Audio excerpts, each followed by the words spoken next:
বদর কোনো স্মৃতি নয়, বদর একটি শক্তি। যখনই এই উম্মাহ পথ অন্ধকার দেখবে, তখনই বদরের সেই ৩১৩ জনের সাহস আমাদের পথ দেখাবে। বদর আমাদের রক্তে, আমাদের মিছিলে, আমাদের অস্তিত্বে মিশে থাকা এক অবিনাশী চেতনা। একদিকে ক্ষমতার দম্ভ, আধুনিক সমরাস্ত্র আর বিশাল বাহিনী, অন্যদিকে মাত্র ৩১৩ জন ক্ষুধার্ত প্রাণ, যাদের সম্বল বলতে ছিল মাত্র ২টি ঘোড়া আর ৭০টি উট।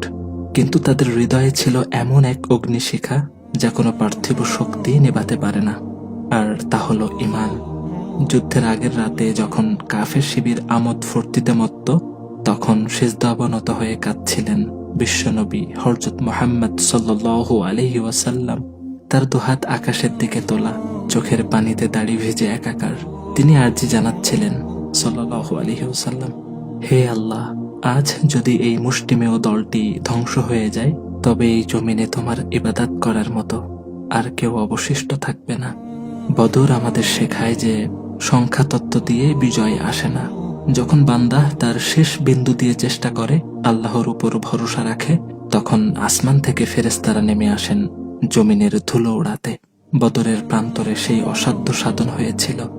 সেদিন আরবের অহংকার ধুলোয় মিশিয়ে দিয়েছিল মদিনার সেই স্বল্প সংখ্যক মুজাহিদ। আল্লাহু আকবার।